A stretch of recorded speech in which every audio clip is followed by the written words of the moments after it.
Nos estuvimos viendo en la mañana cómo los comités de selección elaboran sus bases. Habíamos visto los requisitos de calificación, los factores de evaluación. Hemos dicho que ambos, el OCE, ya lo ha incluido en un documento denominado base estándar, y de ahí los comités los eligen, o sea, no pueden agregar lo que ellos hicieron. También está en consultorías, estos factores también ya están definidos en las bases estándar y el comité lo único que hace es incluirlo. Recuerdan que le dije que cuando la bases estándar dice que la entidad puede incluirlo, significa que si lo incluye, nadie le puede obligar a quitarlo, y si no lo ha incluido, nadie le puede obligar a incluirlo. O sea, depende de él. Repasemos de manera muy rápida cómo se lleva a cabo una licitación pública. Es decir, cómo seleccionan las entidades a los proveedores o a los contratistas. Lo hacen a través de estos métodos de selección: una licitación, un concurso, una simplificada o una contratación directa. Licitación pública se convoca para ejecutar obras cuyo costo sea mayor de 1.800.000. Concursos públicos se convocan para hacer contratación de consultores de obras cuyo costo sea superior a 400.000 soles. Adjudicación simplificada para obras varía desde 8 UITs hasta 1.800.000. Y en caso de consultorías, desde 8 UITs hasta 400.000 soles. Y las contrataciones directas es cuando no hacen ni licitación ni concurso público, sino que debido a circunstancias especiales que permite la ley, llaman a un contratista directamente y firman un contrato con él, sin concurso. Por ejemplo, por una emergencia, porque se resolvió un contrato, que son las dos principales causas en obras. Vamos a explicarlo de manera sucinta o resumido, cómo se lleva a cabo todos estos procesos de contratación. Miren, esas son las etapas de una licitación o de un concurso público. Desde una convocatoria hasta que la buena pro ha quedado consentida a favor de un postor determinado. La convocatoria la entidad lo publica en el SEACE. Si han tenido oportunidad de verificar, el SEACE es el Sistema Electrónico de Contrataciones del Estado. Ahí se publican desde procesos de 8 ítems hasta todos los millones que quieren. Todos están ahí. Obras, bienes y servicios. Este sistema electrónico sirve tanto para convocar procesos, para presentar ofertas y incluso para hacer competencia en caso de subastas inversas. Los participantes. ¿Quién se puede registrar? El que tiene un registro vigente en el DRNP. O sea, si yo, por ejemplo, no tuviera, yo tengo un registro como proveedor de bienes y servicios, por ejemplo, como Napoleón Pérez. Si yo me quisiera inscribir en una consultoría de obras, el SEACE me rechazaría. Porque va a verificar, le pongo mi RUT, y si no tengo la inscripción como consultor de obras, simplemente no me permite. Entonces yo, para poder inscribirme, tengo que estar registrado en el RNP, tengo que tenerlo vigente y además en el capítulo en el cual estoy participando. Si soy consultor, me quiero inscribir como ejecutor de obras, tampoco no me va a permitir el sistema electrónico de contratación pública. ¿Cuándo se puede registrar? Desde el día siguiente de que se ha convocado en el SEACE la licitación o el concurso público hasta el momento previo a la presentación de ofertas. Las 24 horas del día pueden registrar. Si pierden su registro, el sistema, el SEACE lo va a bloquear, no le permite. Luego, miren, cuando ya se ha registrado, ustedes van a poder ver el proceso y en ese proceso van a poder revisar ese documento que se llama bases. Entonces ahí tienen que revisar si en realidad les interesa o no ese proceso, si están en la capacidad de cumplir, si las reglas de ahí están conforme a ley, porque puede ser que la entidad haya puesto reglas que son ilegales con el fin de favorecer a algún postor. Por ejemplo, en la mañana hemos dicho qué pasa si ponen diplomados, si ponen maestrías, si ponen doctorados. Eso es ilegal. ¿Qué pasa si es que el comité de selección ha agregado algún otro documento que está en la base estándar? Por ejemplo, ¿qué documento tiende a agregar el comité de selección? Una visita al terreno. Dice, como parte de la oferta debes presentar una constancia de visita al terreno firmado por el jefe de obras. eso es ilegal, no pueden pedir. Entonces, en ese caso, los participantes hacen una consulta, hacen una observación. Mediante una observación se cuestiona lo que es ilegal. Ustedes tienen que decir: señores comité de selección, he revisado tus bases y tú estás pidiendo una maestría, estás pidiendo un diplomado, estás pidiendo una capacitación o estás pidiendo una constancia de visita de terreno. Eso es ilegal. O estás pidiendo declaraciones juradas adicionales a lo que establecen las bases estándar. Entonces, ¿cómo ustedes podrían saber si el comité está pidiendo más de lo que se sabe? Descarguen las bases estándar del OCE, que están publicadas en su página web, y compárenlo con la que ha publicado ese comité de selección. Y no debe pedir documentos diferentes a lo que ya se está en ese lugar. ¿Qué es lo que debe agregar el comité en sus bases? El plano referencial, el calendario, ¿qué más? Y contiene una parte, un resumen del expediente del expediente técnico. Nada más. ¿Qué otras cosas a veces piden otras declaraciones juradas? En fin, cualquier otro documento que pida mediante una observación, se le dice que lo retire. Si no me hace caso, ya les he dicho, si es una licitación pública, entonces se puede pedir que lo eleve el proceso al OCE. Ahora, ¿dónde se hacen estas consultas de estas observaciones? También en el SEAS. Es decir, ahora los procesos son electrónicos. O sea, cuando yo me he registrado en ese proceso, entonces ingreso con mi RUT, ingreso con mi clave, eso me va a dar el RNP después que me inscriba, y voy a poder acceder a todas esas opciones.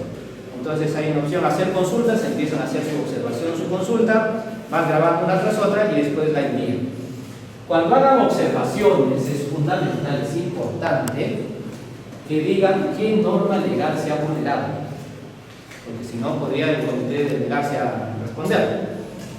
Normalmente si ponen, por ejemplo, documentos adicionales, ustedes se han vulnerado la Directiva 1/2019 con la que se aprobó la base estándar, porque ahí claramente dice: estas bases son obligatorias, no lo puedes modificar. Entonces, si lo ha hecho, ustedes podrían decir que eso es lo que se ha vulnerado.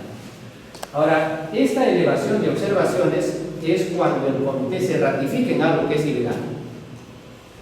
Entonces ahí ustedes le dicen: ¿sabes qué? No estoy de acuerdo con la respuesta A, con la respuesta B, con la respuesta C. Porque hay participantes que dicen: no estoy de acuerdo con tu respuesta, se lo elevan al OCE. Si le dicen así, lo elevan al OCE y el OCE dice: bueno, como no me has dicho qué cosa está mal, yo no voy a responder nada. Entonces es necesario que identifiquen qué respuesta sería ilegal y por qué.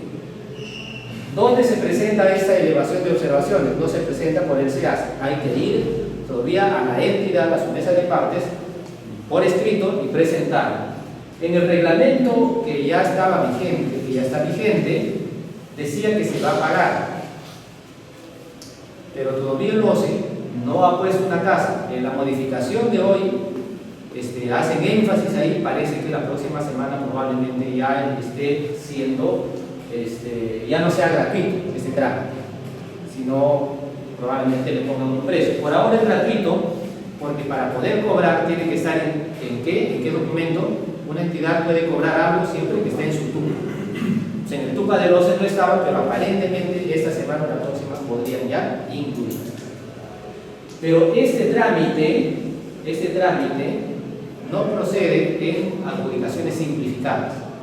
Entonces, si hay una obra de 1,5 millones, por ejemplo, y ahí me ponen declaraciones juradas, documentos adicionales del comité, yo hago la observación, igual no me hace caso, no lo puedo llevar al OCE.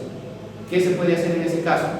Pueden presentar una denuncia ante el OCE o ante la Contraloría. Una vez que ya hemos hecho nuestras consultas, el comité, por él se hace, también publica las respuestas. Se llama absolución de consultas. Y con eso se genera un documento que se llama bases integrales. Entonces, inicialmente, aquí, cuando se convocó, se publicó las bases originales. Como consecuencia de la consulta de observaciones, se puede haber modificado una parte de las bases. Y una vez que ya se producen todas esas modificaciones, se llaman bases integrales. Cuando lo elevan al OCE, el OCE mismo integra. O sea, ya no regresa al comité. En caso contrario, lo hace la entidad. La mayor cantidad en la actualidad de observaciones están referidas al expediente técnico.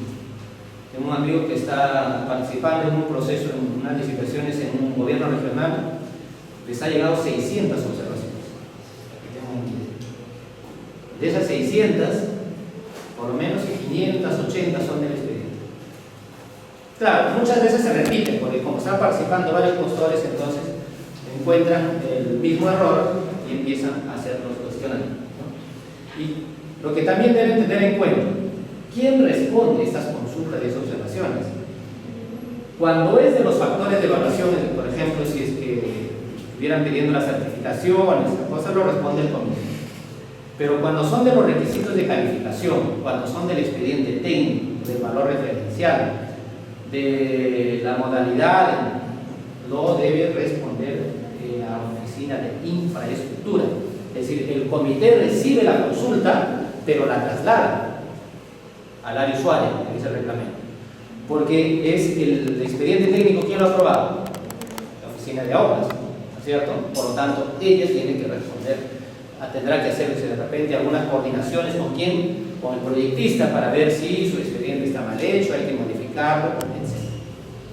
Entonces, el comité de selección no tiene facultades para responder preguntas de carácter técnico, no tiene facultades para responder preguntas respecto del valor referencial.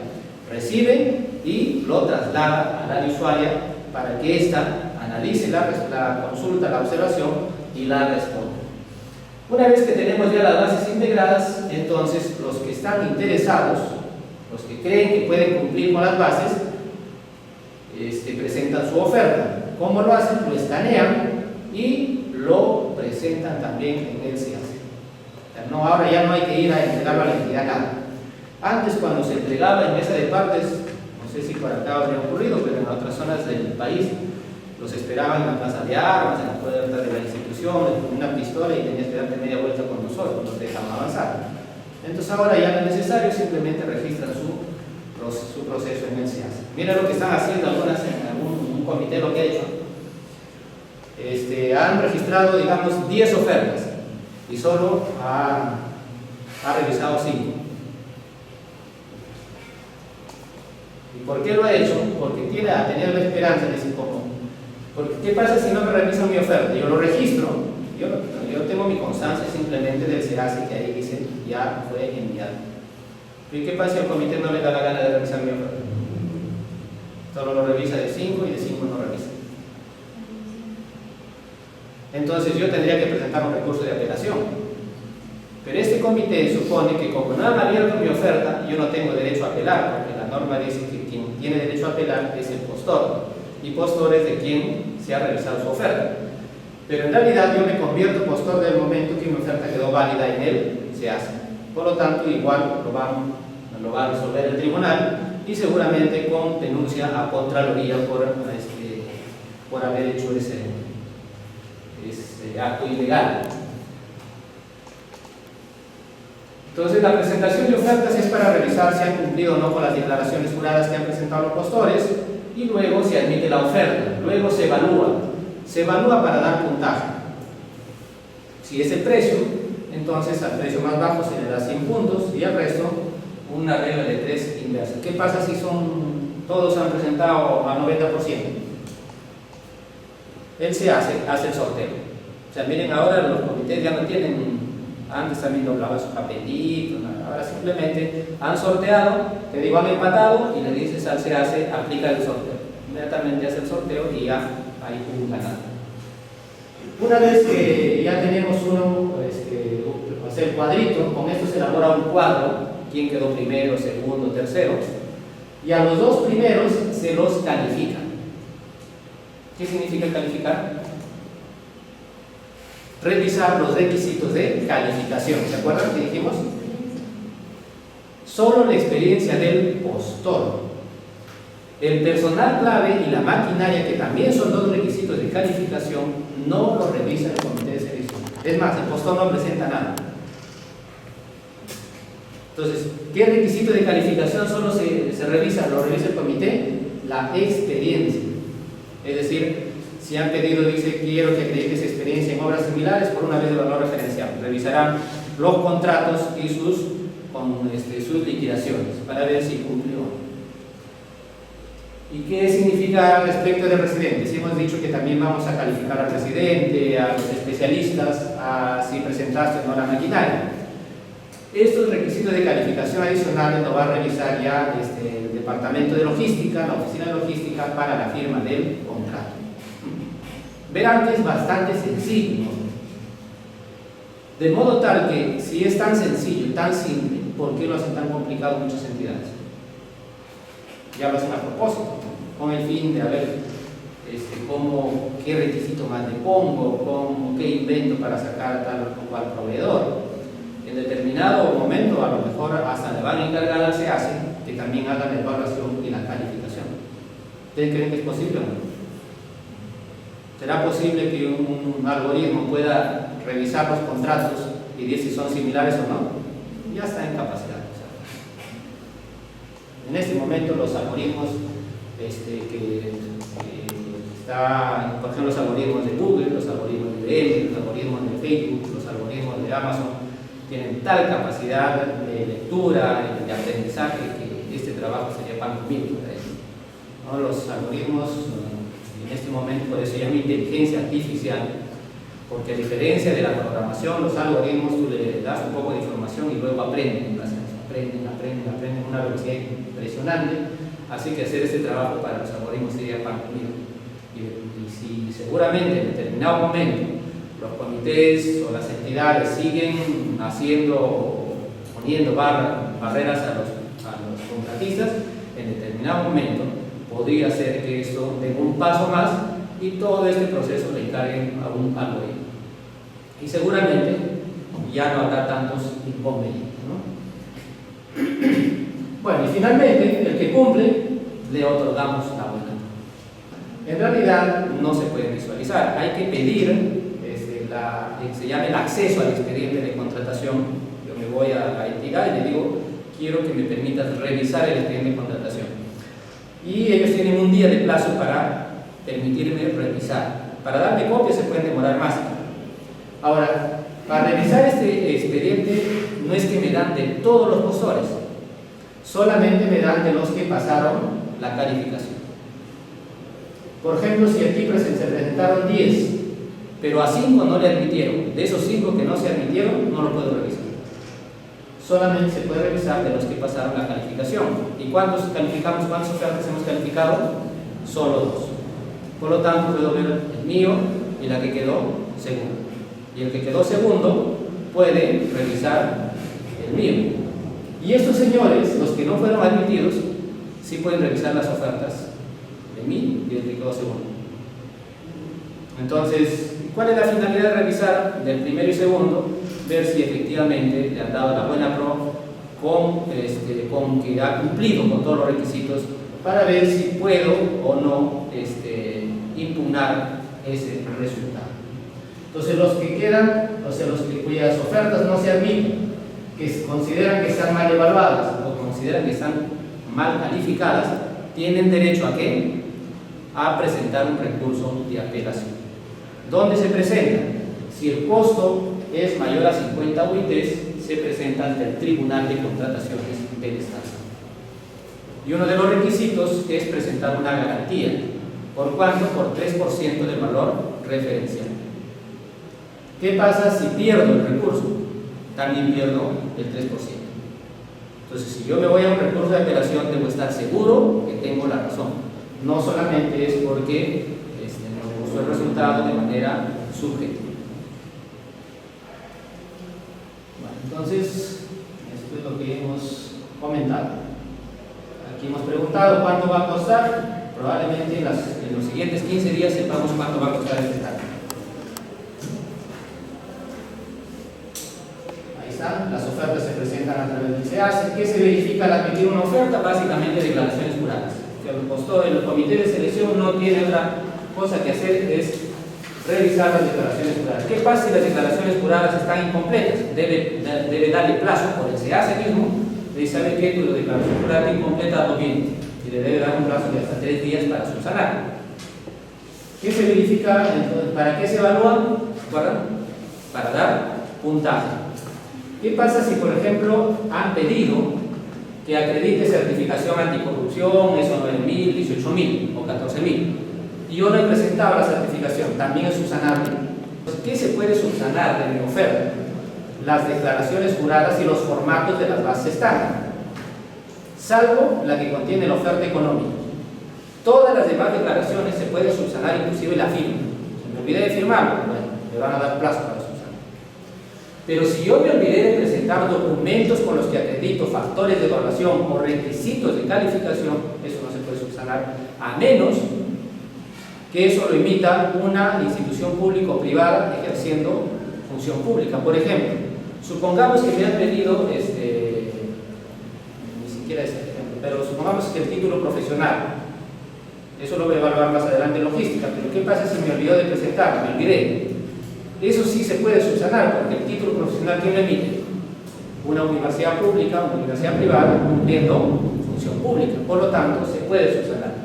En cambio, el documento que acredita la certificación 18.000, 14.000 o 37.000 no es un documento que lo emite una institución pública o privada, sino es una certificación que no tiene nada que ver con función pública, por lo tanto no es subsanable. En resumen, ¿qué se puede subsanar entonces?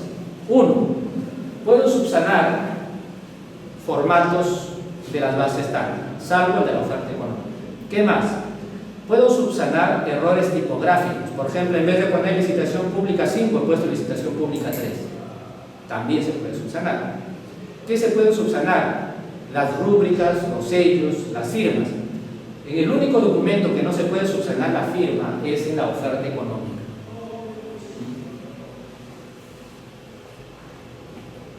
Y también se puede subsanar documentos que me olvidé. Los otros ya los he presentado, pero están mal hechos. Pero de los documentos que no presenté, se puede subsanar con dos condiciones. 1, que ese documento lo debe emitir una institución pública o privada ejerciendo función pública. Y 2, ese documento ya debo tenerlo al momento de la presentación de ofertas, no es para tramitarlo. Es decir, el documento debió ser tramitado antes de la presentación de ofertas. Entonces debe cumplir dos condiciones. Ejemplos, hemos dicho el título profesional. ¿Qué más? También puede ser, por ejemplo, para la admisión de ofertas me piden que presente la vigencia de poder del representante legal de la empresa. Si me olvidara, ese documento también es subsanable. ¿Por qué? Porque la vigencia de poder, ¿quién lo emite? Registros públicos, cumpliendo, y justamente esa es su función, ¿no es cierto? Emitir documentos registrados. Pero recuerden que ese documento debió haber sido obtenido antes de la presentación de ofertas. ¿Por dónde se subsana? ¿Cómo se subsana? También por descanso.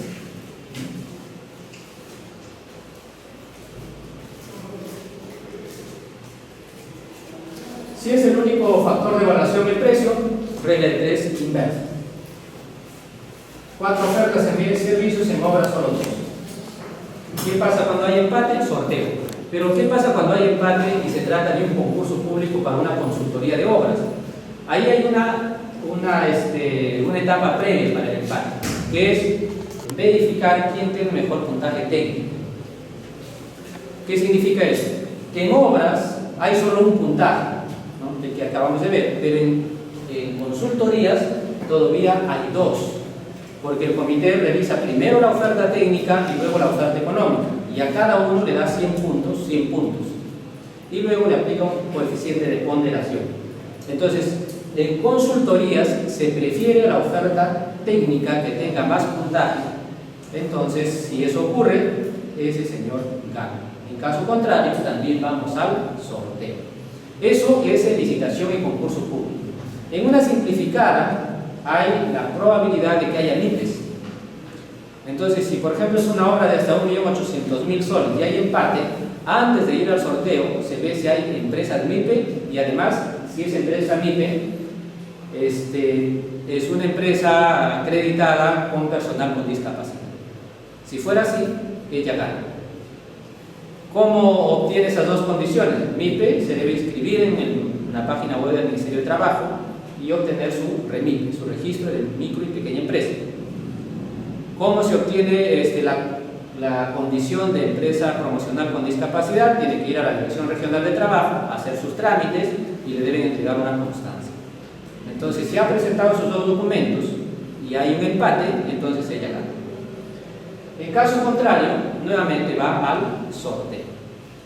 En obras de hasta 600.000 soles y en consultorías de hasta 200.000 soles hay un beneficio para las empresas locales, 10% más de puntaje. Tienen que pedirlo en su oferta, la solicitud. Señores, comité de selección, mi empresa es local. ¿Qué significa local? Que debe tener su domicilio en la provincia o provincias colindantes a donde se va a ejecutar la obra o la consultoría. ¿Y ese domicilio cuál es? El del RNP. Entonces dicen, yo si tengo mi domicilio, cumplo con la condición, entonces solicito ese puntaje adicional.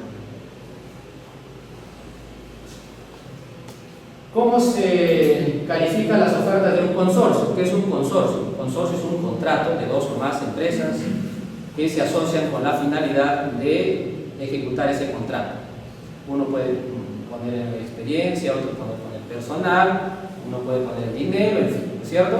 Esa es la idea de consorciarse. ¿Cómo se evalúa?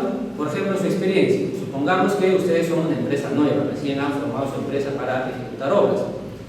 ¿Cuánto les dije que les dan como máximo de capacidad de contratación? 500.000 soles. Y ustedes quieren participar en una obra de 5 millones y se asocian, se consorcian con una empresa que sí tiene experiencia por 10 millones. Ustedes todavía no tienen nada. Se presentan y están pidiendo en esa obra que acredite una experiencia de 5 millones. Entonces dicen, la empresa A acredita 5 millones, la empresa B, que es de ustedes, 0.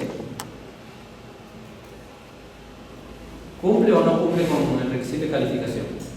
Sí, porque el reglamento, o sea, la directiva del OCE dice, se suman las experiencias. 5 millones más 0, 5 millones, eso es lo que están pidiendo, cumplido el requisito.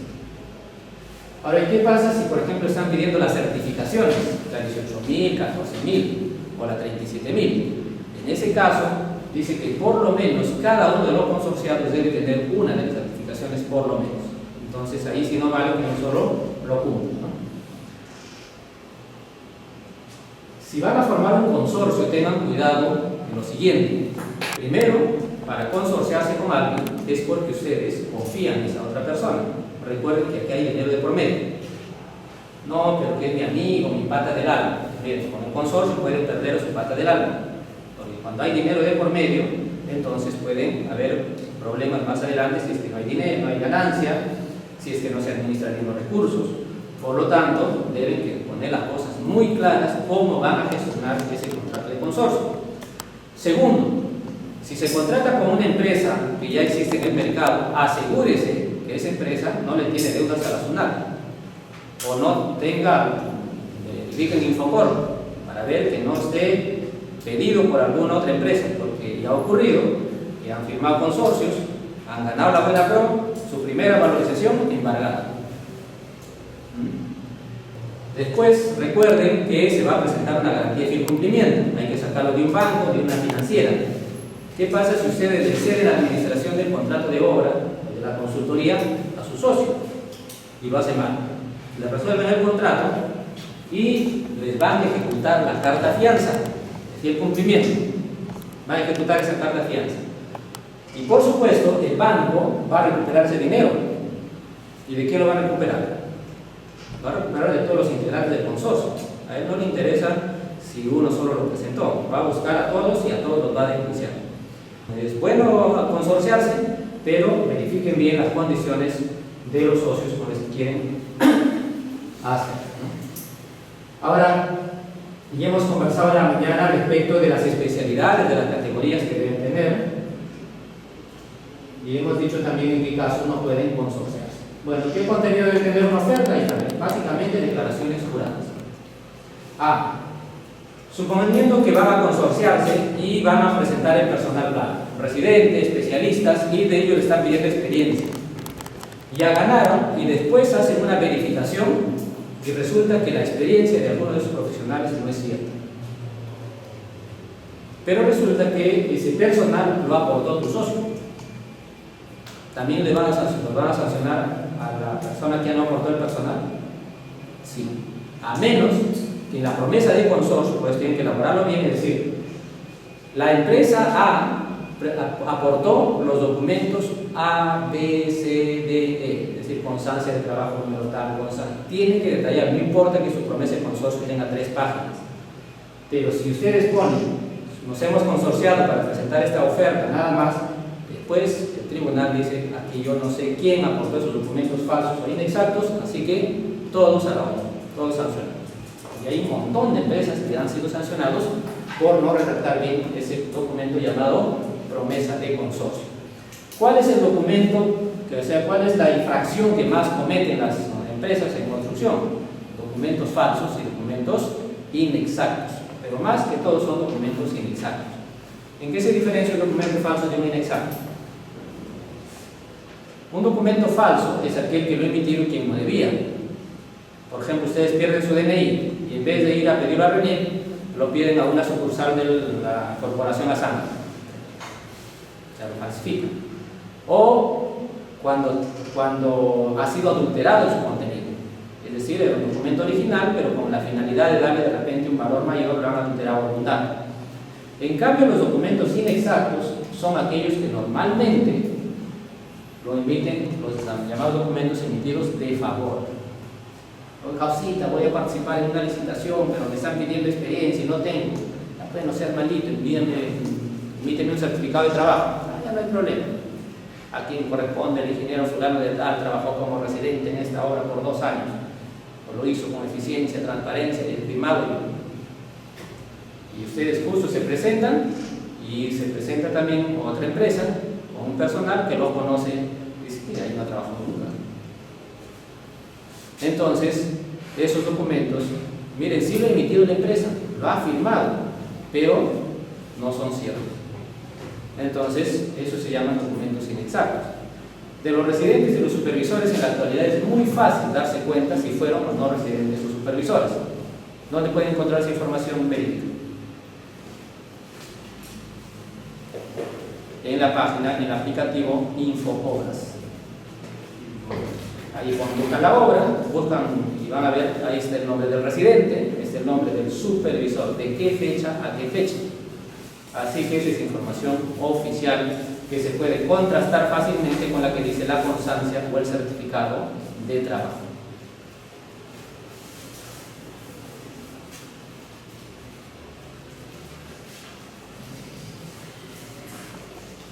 Ahora, en las bases hay un numeral que, las bases, miren, las bases están divididas en 2 secciones, una sección general y una sección específica. La sección general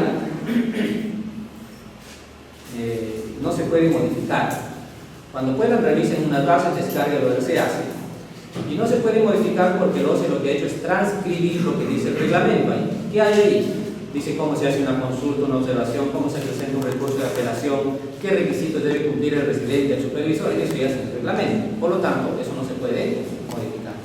Luego hay una sección específica, y en esa sección específica es donde se pone el calendario, el valor referencial, el sistema de financiamiento, y tiene un numeral que es 3.1. En este numeral 3.1 va información referida al expediente técnico. ¿Cómo se acredita todo eso? Con una declaración jurada. O sea, el postor no tiene que presentar nada más que una declaración jurada en que digo, declaro bajo juramento que cumplo con el expediente técnico. Y ese formato además también ya está en la base estándar.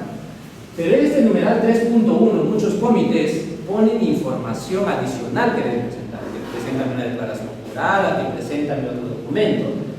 Si lo ponen es información para presentar en este numeral, esas bases son nulas. O sea, basta con que llegue al tribunal, a los demás, que lo anulen. Porque, vuelvo a repetir, todo el contenido del expediente técnico, ¿cómo se acredita? Con una declaración jurada. Nada. Ahora, los requisitos de calificación, como es la experiencia de la empresa, la experiencia del personal clave, la maquinaria o los equipos, esos sí se acreditan con documentos. Pero recuerden que la maquinaria y el personal clave lo va a revisar ¿quién? La oficina de logística para la firma del contrato. ¿Cómo se acredita el equipamiento? O sea, la maquinaria. Debo presentar documentos que acrediten que la maquinaria es mía. ¿Cómo demuestro que es mía la maquinaria? Facturas, boletas, a veces tarjeta de propiedad. ¿Qué pasa si no es mía? Puedo presentar un contrato de alquiler o de compra-venta, o una promesa, es decir, una carta simple en la que me dice, por ejemplo, Komatsu, me comprometo a venderle o alquilarle tal y cual maquinaria a la empresa tal en caso que gane esa licitación, y eso es suficiente. ¿Cómo se acreditan los factores de evaluación? Que son las certificaciones. Puedes presentar una copia de la certificación 37.000, 14.000, 18.000, la que estuviese. Si la oferta está por encima del 10% del valor referencial y por debajo del 90%, la oferta queda rechazada. La subsanación de ofertas, lo que ya hemos comentado hace un momento y ustedes lo tienen en su material. Y aquí está el acceso a la información.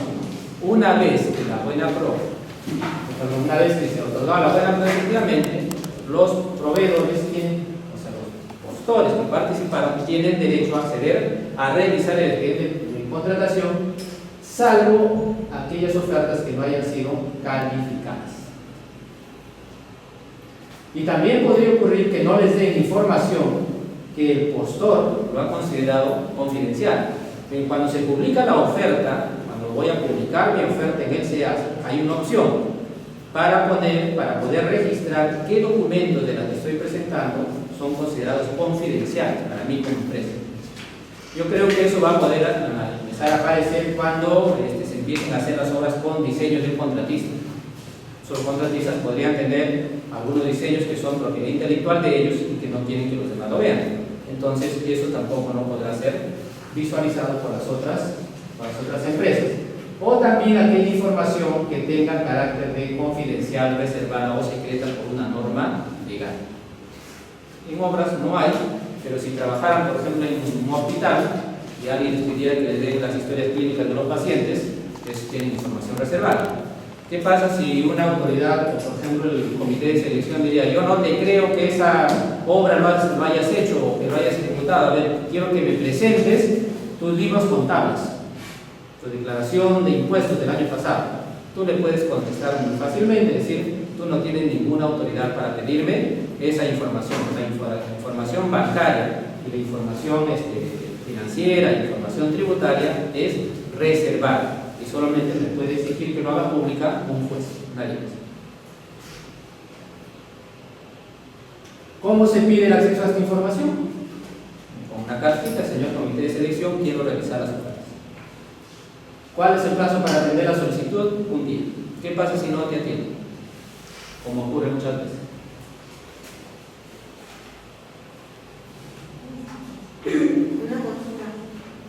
Habíamos visto en la mañana el tema de los plazos del proceso, nueva selección, y ahí había, estaba la convocatoria de hechos participantes, luego estaba el tema de consultas, luego estaba el tema de la resolución que dice que tenía 5 días como máximo, ¿verdad? Y luego estaba, hasta ahí, hasta esa parte.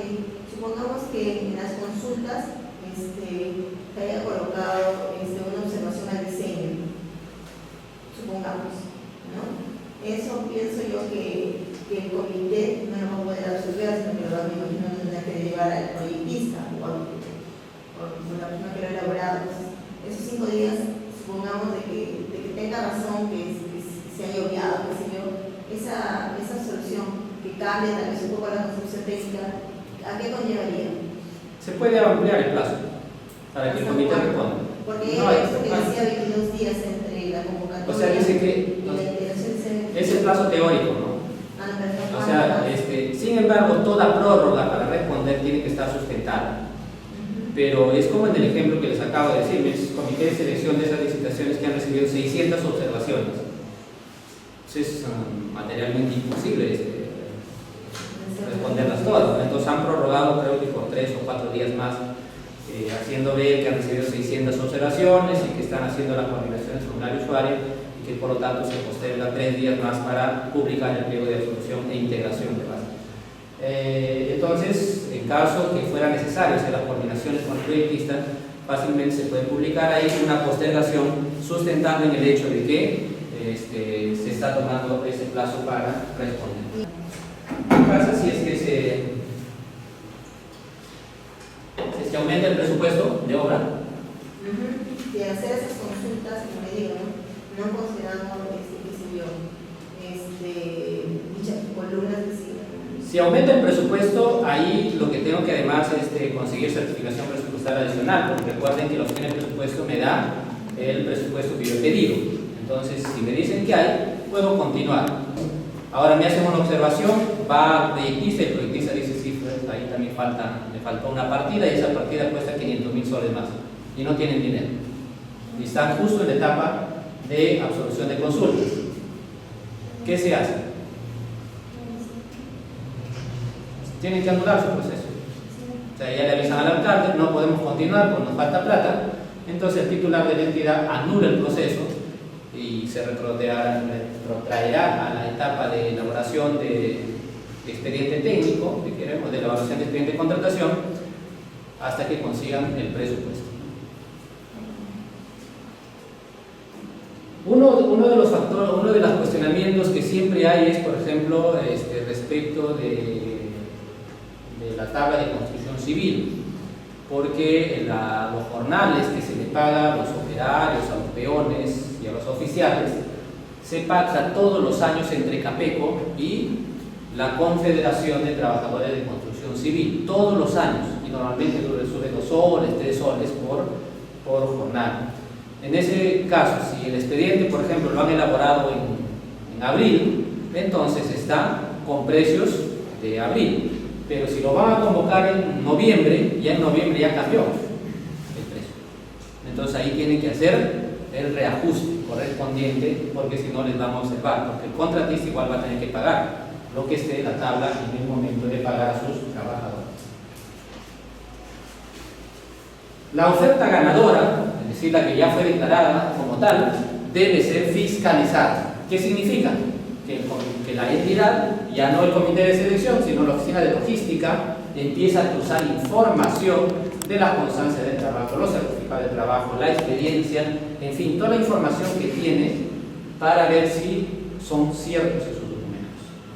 Pero eso ya no paraliza la firma del contrato, es decir, pide información a todas las entidades, si le llega a tiempo y encuentra que uno es inexacto, le quita la buena prueba. ¿Quién le va a quitar? Siempre es el titular de la entidad. O sea, la oficina de logística le avisa al titular de la entidad, al alcalde, al gobierno regional, le dice encontrar un documento falso e inexacto de la oferta ganadora y entonces, mediante una resolución, le van a quitar la oferta. Pero ¿qué pasa si ya se firmó el contrato? Y recién cuando se firma el contrato, recibimos la respuesta. En ese caso, estaremos ante una causal de nulidad de contrato, pero como vamos a ver más adelante, ya no es obligatorio anular. La entidad evaluará si lo anula o no.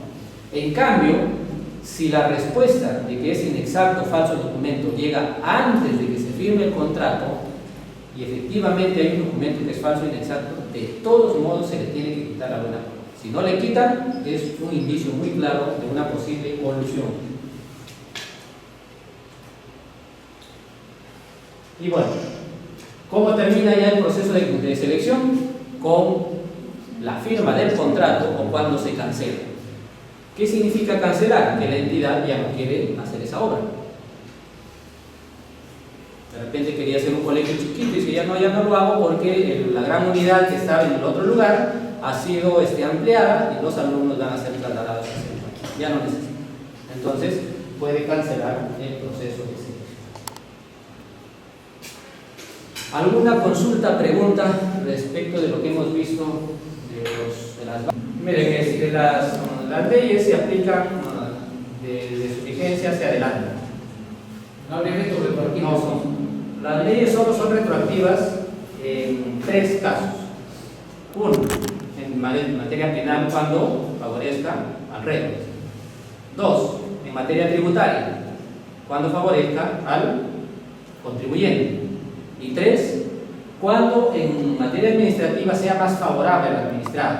Por ejemplo, hasta el año 2015, presentar documento falso o inexacto tenía la misma sanción, 3 años mínimo, 5 máximo.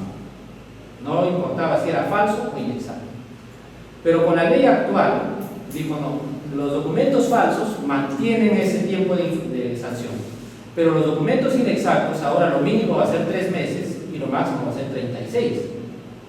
Entonces, en ese caso, a pesar que yo había cometido la infracción con la norma en la que decía que me pueden castigar hasta 5 años, entonces yo me acogía a la norma nueva, porque era más favorable para mí. Incluso empresas que estaban sancionadas a 48 meses, salió la ley y dijeron, mira, ya me ha sancionado por 48 meses, pero ahora resulta que la nueva dice que el máximo es 36, así que me acojo a la nueva ley. Y el tribunal dijo, efectivamente, voy a reconsiderar y te bajo a 20 meses. Entonces, solo en 3 casos las leyes son retroactivas: materia penal, tributaria y en derecho administrativo, cuando es más favorable al administrado. En todos los demás casos se rige el contrato por la misma norma legal con la que hemos firmado ese contrato. Es más, ni siquiera la fecha la marca la firma el contrato, sino la convocatoria. Es decir, cuando lo convoqué en el SEACE, esa es la fecha que se toma en cuenta para ver qué ley se aplica. No la firma el contrato, sino la convocatoria. Entonces, por ejemplo, todos los procesos que han sido convocados hasta el día de ayer, bueno, hasta el día de ayer, se rigen con el reglamento que estaba vigente. Y los que se convoquen a partir del lunes ya tendrán que adecuarse a lo que dicen las modificaciones, que en realidad, como les había dicho, no hay gran cosa. Miren, básicamente las modificaciones están vinculado ahora sí a formalizar de una manera más efectiva las certificaciones de los trabajadores de logística, porque los trabajadores de logística tienen que estar certificados por el SEACE. Entonces ahora eso antes estaba en una directiva, ahora ya lo han pasado al reglamento de una manera más detallada. ¿Qué más? En el caso de concurso oferta, la norma anterior hacía referencia a su alzada, a precios mínimos. O sea, ahora simplemente dice concurso oferta, dice expediente técnico y obra. ¿Por qué? Porque hay otros artículos más adelante que se llaman con diseño propio del contratista o con diseño básico de ingeniería de la entidad, donde estaba detallado de modo tal que el primer artículo no era necesario. Verán que en realidad se han hecho ajustes más de tipo formal que de fondo. Así que no es gran cosa las modificaciones que ha habido. Pero vuelvo a repetir, ¿qué norma se aplica? La que estaba vigente al momento de ¿qué? De la convocatoria. ¿En qué casos se cae el proceso? Aparte de no dar una certificación presupuestaria, ¿hay otros casos específicos? Mire, se han declarado muchas nulidades por expedientes muy mal hechos. Es decir, ¿qué pasa si es que un postor hace 50 consultas respecto de que tal partida no se ha presupuestado? Y el comité dice, sí, por ahí está presupuestado. Entonces, cuando lo elevas al OCE, el OCE dice lo siguiente: para poder integrar, envíame una copia del expediente que dices tú que está presupuestado y demuéstrame. Si no puede hacerlo, le devuelves, declaran la nulidad del proceso. Porque no habría forma de sustentar esa partida al momento de ejecutar la obra. Recuerden que la nulidad es cuando las especificaciones, términos de referencia, en fin, mi requerimiento está mal hecho, porque eso me va a traer problemas durante la ejecución del contrato. En la mayoría de casos las entidades han podido justificarlo y la única razón, lo que sí he visto varios procesos que se han caído ha sido por presupuesto. No tengo más nada, voy a conseguir. ¿No más cuestiones? Sí. Entonces, ¿por qué sí podría ser retroactiva por materia penal? ¿Por qué hemos dicho? Tributaria y en derecho administrativo cuando es más favorable para el administrado. Una consulta. Cuando se hacen consultas o observaciones en los procesos, y para un caso puntual, una obra en una zona del problema donde hay nevada, y en todas las partidas no se considera una que corresponda al tratamiento para los concretos en específico. Si solamente un postor realiza esa consulta o observación,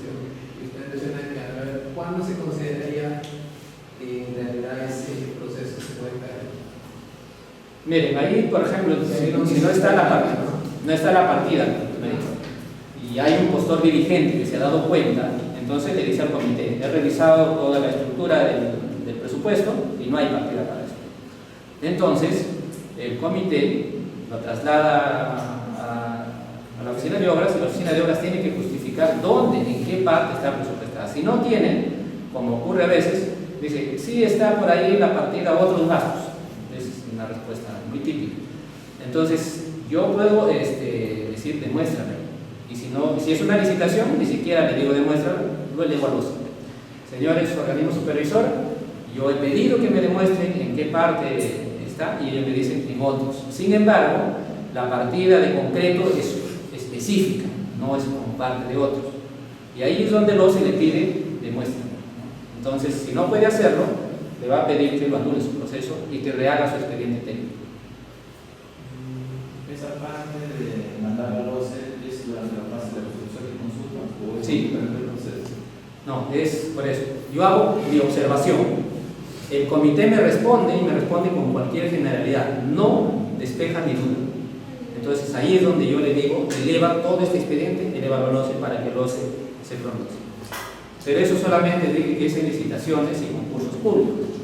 Si es una simplificada y no me hace caso, entonces habrá que presentar una denuncia ante el OCE. Mencionó que la tabla salarial de los jornales de construcción civil va a variar de un año a otro, eso sí. Ya que tocó ese punto, suele pasar en la parte infantil y hay varios lugares que la gente más limpieza de ejecución de la obra reclama que se le pague con esos beneficios bajo esa tabla salarial, a pesar que no forman parte del sindicato comercial o no hay. Entonces, ¿corresponde pagarle de acuerdo a esa tabla salarial? Mire, si es una obra por contrata, por supuesto tienes que pagarle eso. Porque en el expediente técnico al contratista le están pagando sus derechos. De modo tal que si él no lo paga al trabajador, se está quedando una parte de ese dinero. Entonces, y encima lo valoriza, ¿no es cierto? Entonces, eso es, hasta lo podrían denunciar penalmente por apropiación indebida. Esos derechos no le corresponden. Y recae también a los funcionarios también para aprobar. Bueno, los funcionarios no tanto, porque se supone que a mí me presenta la valorización y yo estoy asumiendo que tú lo estás pagando. Hay empresas, hay municipalidades, gobiernos regionales que dicen: para pagar de la valorización me debes presentar, además del cálculo de los letrados, debes presentarme las planillas de los trabajadores del mes pasado, debes presentarme el pago de AFP, debes presentarme, o sea, el pago al seguro social, todos los derechos laborales, si no, no te pago la valorización. Pero eso tiene que estar en las bases. Si no pongo las bases, no puedo decir. Justamente si pasa en las municipalidades, piden desde las planillas y ahí aparece, por ejemplo, jornada o monto, más o menos en base se cuenta solo el viaje, por ejemplo. Ahí le tienes que hacer un requerimiento que siempre en obra siempre es 15 días, ¿no? Hay un plazo de 15 días para que me presentes los pagos de acuerdo a los derechos laborales que tienes. En caso contrario, se le puede resolver el contrato. Pero como te digo, siempre que las bases esté como condición para pagarle la valorización que me acredite el pago de todos los beneficios laborales del mes pasado. Hay muchas contratistas que en el campo, sobre todo, se quedan con la parte de los derechos de los trabajadores y te lo dicen con una frescura. Hay un contratista que me llamó un día de la selva, me dice que él ha hecho una obra de saneamiento, no ha podido acabarlo dentro del plazo y entre otras razones no lo acababa porque la gente no quería trabajar, porque no le pagaba todo. Y entonces dice: y ahora hemos acordado, dice, lo dice con tanta tranquilidad, que han acordado con el supervisor que van a dar por acabada la obra en tal fecha cuando en realidad no estaba acabada. Y entonces ha ido la entidad a verificar, no está terminada y ahora están amenazando con resolver el contrato. Entonces, ¿cómo me van a resolver si ha sido por culpa de la gente? Esa gente quiere que le pague todo, dice, toda la tabla. ¿Cómo le voy a pagar si por acá se cobra menos? Está frito ahí. Y encima la entidad lo va a denunciar por información inexacta. Como en el cuaderno de obra han escrito ambos que la obra está terminada y no está. Entonces, esa es una prueba para que lo denuncien al tribunal por información inexacta. Entonces, van a terminar siendo sancionados y encima le van a aplicar una penalidad al contratista del 10%. A la larga, miren, no tiene ningún resultado. No es bueno. Ya, cuando usted menciona así, esos ejemplos salen las preguntas, y quizás vamos a ver más adelante, pero quisiera para no olvidar justo ese tema, por ejemplo, en diciembre, lo que se hace en la administración pública, o bueno, en virtuales casos, es proyectar, ¿no? La valorización de diciembre, poner, porque de ahí no te pagamos hasta marzo, febrero, marzo. En esos casos, por ejemplo, un proyecto de la Ahorita, ahí, su pregunta lo voy a responder, lo vamos a dejar. ¿Alguien quería preguntarme? ¿No? Ya. Entremos ahora al contrato. Miren, el contrato es el producto de las fases anteriores. Si han hecho un buen expediente técnico, si tienen presupuesto, si han elegido a un buen proveedor, a un buen contratista, el contrato va a ser sencillo. Pero si el expediente está mal hecho, el estudio de inversión está mal hecho, solamente están convocando una parte del presupuesto, han elegido a un proveedor no por su capacidad, sino por su amistad, afinidad, etc. Es posible que tengan muchos problemas y eso van a aparecer aquí, en el contrato. El asunto es que cuando aparecen esos problemas en el contrato es muy caro para ambas partes, muy caro. En el proceso de selección lo más que puede ocurrir es una nulidad. El postor perderá lo que ha gastado en sus papeles, ¿no? Es aceptable, ¿no? Aquí ya no está. Aquí, si los funcionarios han cometido errores y eso genera pérdida económica, eso es responsabilidad civil. Si es que consideran que ha habido algo ilegal, es responsabilidad administrativa y penal. Y si el contratista es el que creía que será un gran empresario de la construcción, pero no sabe, le puede costar el contracargo. Un contratista que incumple le pueden aplicar penalidad por mora al 10%. Otras penalidades, 10%. Si además le resuelven el contrato y le ejecutan su garantía, 10% más. Y además el Tribunal de Contrataciones lo va a sancionar. Entonces, el contrato puede ser tan bueno, tan rentable para el contratista y para la entidad en la medida que hayamos hecho bien el trabajo en las otras dos fases. Veamos entonces, ¿de qué se trata? Primero, hay que firmar. O sea, ya hay un ganador de la buena pro, ahí nos quedamos, ¿no es cierto? Dijimos que la buena pro haya quedado consentida. ¿Qué significa que la buena pro quedó consentida? Significa que los postores que quedaron en segundo lugar, que no fueron admitidos, no reclamaron dentro del plazo establecido en el reglamento, no presentaron recurso de apelación. Si ya quedó consentida, entonces el postor tiene que presentar sus documentos para firmar contrato, ¿no? Luego de consentida la buena fe. Ahora, ¿y la entidad podría negarse a firmar el contrato a pesar que hay un ganador? Sí se puede negar por estas razones. Y no hay consecuencias, ¿no? Uno, ya le quitaron el presupuesto que estaba destinado para esa obra. No ocurre normalmente, pero entenderán que el Ministerio de Economía, cuando dice que te va a dar certificación presupuestal para el próximo año, lo hace en base a una proyección de ¿qué? ¿Cómo el Ministerio de Economía, la ley de presupuesto, cuándo se ha aprobado? A fines de noviembre, decreto de urgencia 014. Y de repente a tu municipio le han adjudicado tantos millones para tantos proyectos que has presentado. Pero no es que el Ministerio de Economía ya tenga ese dinero. Puede tenerlo de repente una parte. El resto espera obtenerlo ¿de dónde? De la recaudación de impuestos y del canon que va a obtener de las minerías. Pero bueno, eso no es completamente seguro. Vamos a suponer que hubiera una crisis mundial de un alcance tremendo, baja la recaudación, baja las exportaciones, entonces baja también, por lo tanto, el presupuesto que se asigna a los gobiernos regionales y locales y podrían decirte para tal obra ya no tengo nada. Entonces, pero tiene que estar demostrado con un documento, es decir, el Ministerio de Economía tiene que haber sacado un decreto, una resolución, la que diga ya no hay dinero para esa obra. Solamente así me puedo negar a firmar el contrato. Dice, desaparece la necesidad debidamente acreditada. ¿Cómo podría ocurrir eso? De repente te han contratado, por ejemplo, el proceso de selección para hacerle mantenimiento a un colegio. Y justo cuando han otorgado la buena prueba hay un terremoto y se cae el colegio. ya no hay nada a que darle mantenimiento. Habrá que reconstruirlo, pero ya no hay el objeto inicial de la convocatoria. Y otras causas, dice, y por otras causas, si se niega a firmar contrato, pues habrá responsabilidad. No puedo hacer.